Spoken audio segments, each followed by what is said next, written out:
I think in Florida now, anyone can hunt a python, and you get a prize too. Like you get money.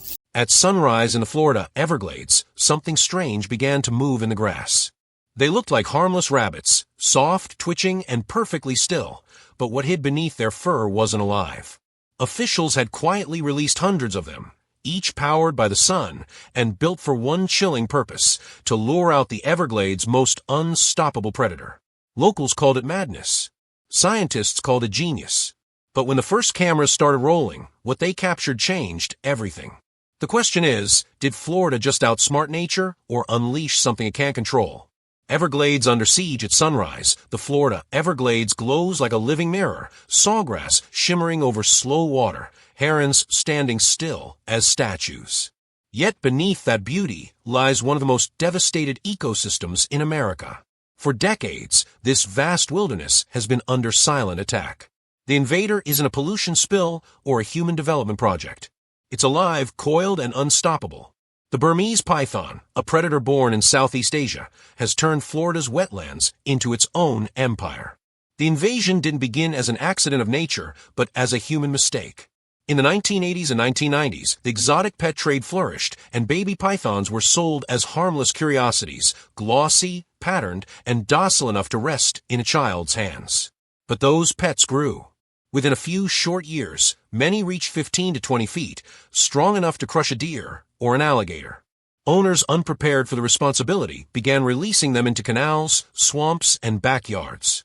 Then in 1992, Hurricane Andrew tore through South Florida, destroying reptile facilities and freeing countless snakes into the wild. Those escapes seeded the population that would later engulf the Everglades. Python's new world was paradise. The Everglades offered warmth, endless cover, and prey that had never evolved to fear a giant constrictor. With known natural predators and the ability to lay up to 100 eggs a year, the population exploded. Biologists now estimate that tens of thousands roam South Florida. What they've done to the food web is catastrophic. The areas where pythons are dominant have led to the almost complete extinction of raccoons, possums, and rabbits. Even deer and bobcats have been affected. A single python was found to have a deer inside its stomach. In another incident, a python was filmed fighting an alligator. Both of them died in the end. The loss of species is just one part of a whole chain effect that runs through the ecosystem. The disappearance of small mammals would mean a lessened food supply for the birds of prey. The decrease in scavengers would result in a longer time for the decaying bodies to alter the soil nutrients. The Everglades' fragile ecosystem has started to break down under the python's pressure. Scientists used to report the presence of marsh rabbits in almost every part of the wetlands, but nowadays there are whole areas without any. The conflict over the Everglades has turned into a fight in which humans are gradually losing. The hunters are walking in water reaching up to their chests and are being led by drones and flashlights. However, with every python they get, many more unseen ones hatch. The new arrivals are disappearing into the reeds before the human foot even gets close. Millions of dollars have been spent by the authorities on various methods like removal programs, bounties, and research, but the situation remains the same.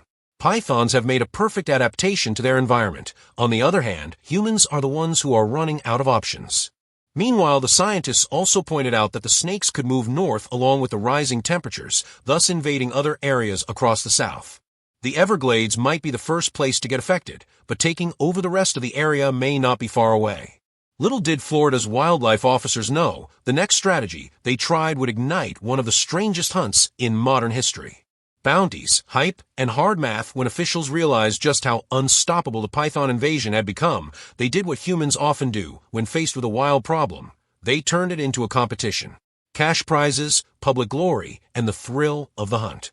In 2013, Florida launched the first ever Python Challenge, an open call to anyone brave enough to step into the swamp. The concept was bold, maybe even desperate. Arm citizens with basic training, set them loose for a month, and pay for every snake brought back. On paper, it sounded like a victory waiting to happen. In reality, it became a study in frustration and human endurance.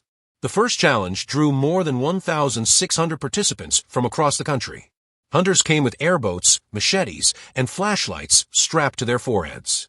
TV crews followed, turning the Everglades into a surreal blend of reality show and survival contest. For days, the swamp echoed with the sound of motors and shouts as people scanned the reeds for the telltale shimmer of scales. The media loved it, but the numbers told a harsher story. After weeks of effort, the combined haul totaled just 68 snakes. 68 out of tens of thousands are believed to roam those wetlands. It was a fraction so small, biologists barely noticed the difference. Florida had no choice but to continue. The Python Challenge turned into a yearly event, with even larger prizes, more training, and better promotion. The hunters picked up their mistakes and used thermal scopes and night vision equipment. Out of all the hunters, some managed to get their hands on dozens of snakes in one season. The winners were greeted as champions. One of them caught a python that was more than 17 feet long. Nevertheless, the scientists' conclusions were always the same, the harsh reality. The mathematicians figured out the numbers and came up with the conclusion that the snake's population would always be an upward curve.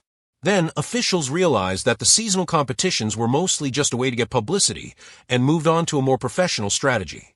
In 2017, the South Florida Water Management District initiated the Python Elimination Program. This was not a game anymore, it was serious. Paid hunters received training, were licensed, and were charged an hourly wage rate with bonuses for every python they caught. The length of the snake directly correlated to the amount of money one could make. The hunters went on night patrols of the canals, looking for snakes by scanning the area for movements under the moonlight. Their boats were sliding through the black water. It was exhausting, perilous, and sometimes solitary work. But it was effective for a period of time. The number of pythons slayed increased year after year. However, the number of pythons in the area did not decrease at all. It was like every time you removed one snake, two more came out of nowhere. The financial aspects were harsh. It took millions of dollars to pay the contractors for chasing snakes over an area of 1.5 million acres, and in turn, the returns kept decreasing. New tech, like the Judas snakes, which were fitted with radio trackers to lead hunters to breeding grounds, was only a little help. The Everglades was just too large, too intricate, and too full of hiding spots for the reptiles. By the end of the 2010s, the officials had to accept a bitter fact. Overcoming the python threat with just human resources was not possible. No matter how hard-working the humans were, they could never compete with a creature that was designed to be unnoticed.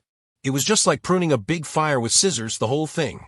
Each hunt, every capture, and all the bounties that were paid was nothing but that. So the question changed. If hunters couldn't outfight the snakes, could something else outsmart them? The answer began with a wagging tail and a powerful nose. Dogs that sniff the unseen when the bounty programs failed to make a dent. Wildlife managers realized they needed a new kind of hunter, one that didn't rely on sight, luck, or endurance, but on pure instinct. That's when Florida turned to an ally as old as humanity itself, the dog. In 2020, the Florida Fish and Wildlife Conservation Commission launched a small but daring experiment. 2 dogs, trained like detectives, would be sent into the swamps to do what humans could not: smell the invisible. Their names were Truman and Eleanor. Truman, a black Labrador, had the easygoing face of a family pet, but the focus of a soldier. Eleanor, a Dutch shepherd with alert amber eyes, was bred for precision and courage.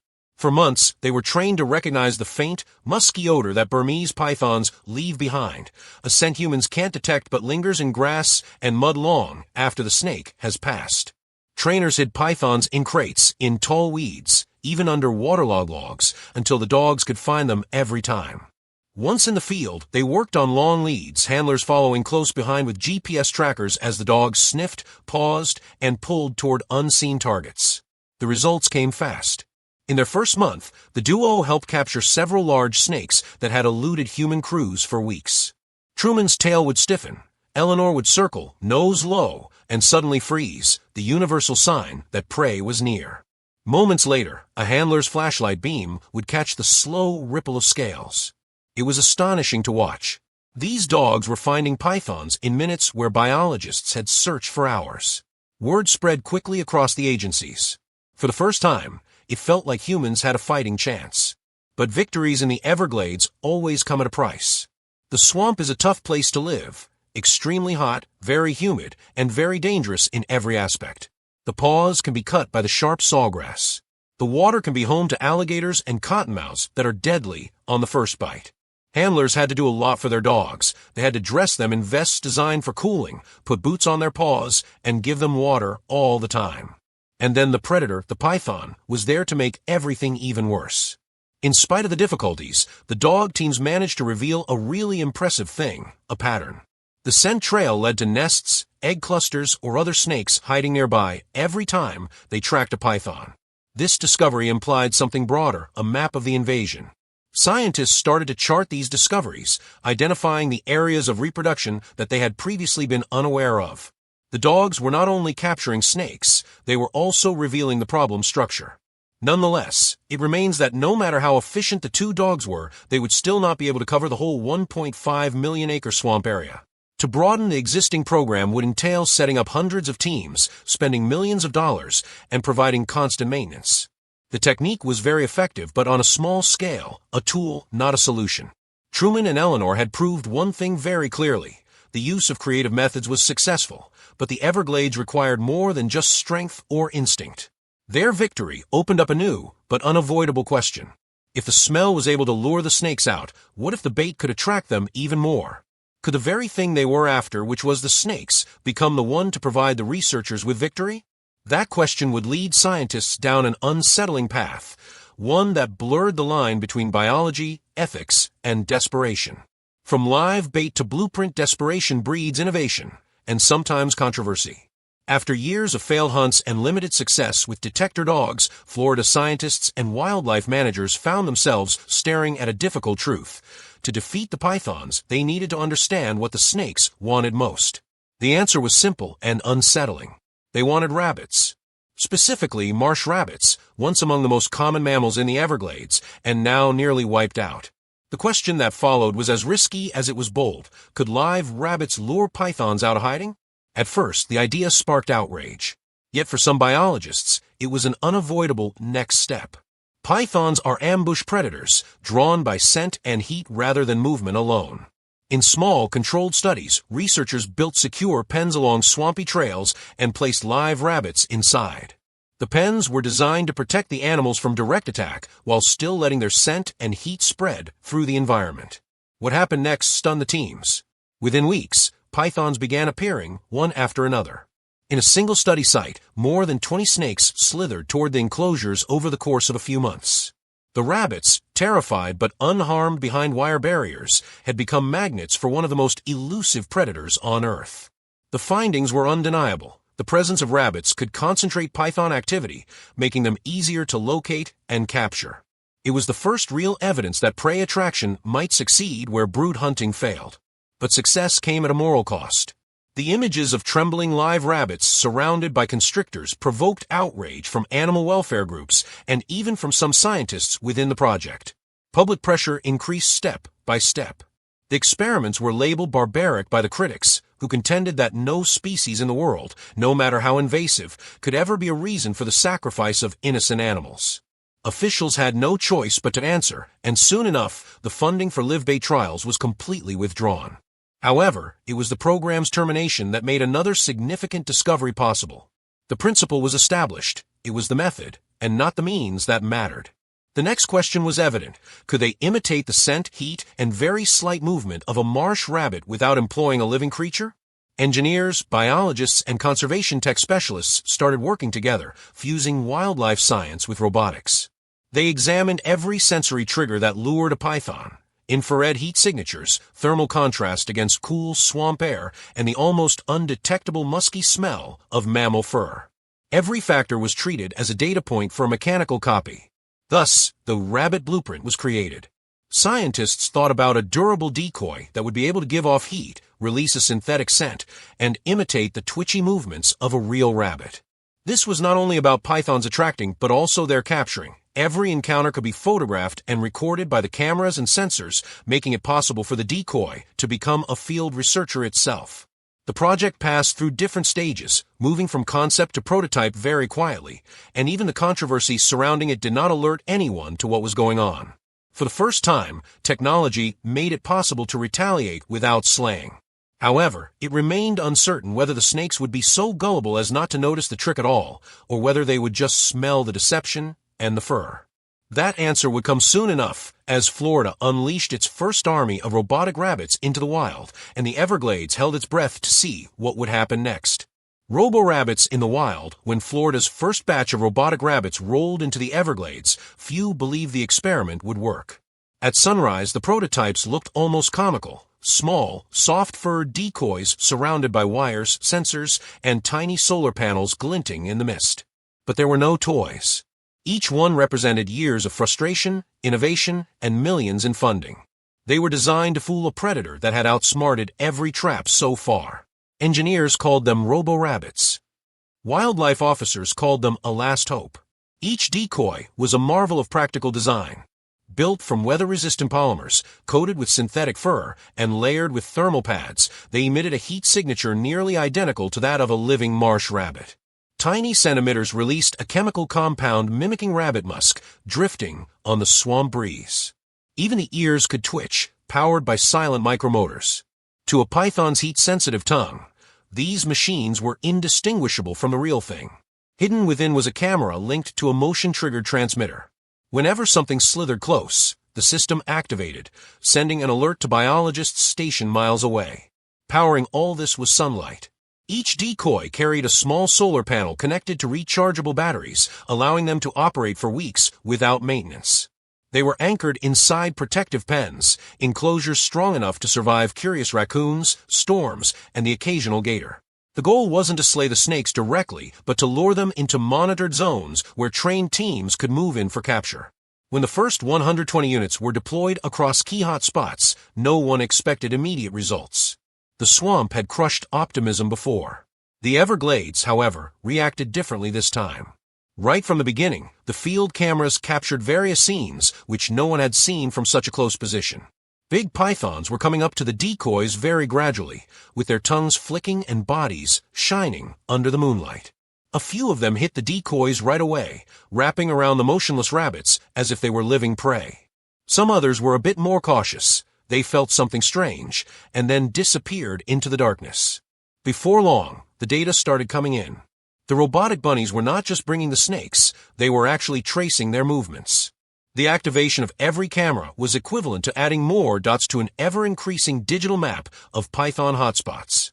The researchers could now be sure of the areas where the breeding females were, which canals guided their movement, and the times when the snakes were most active.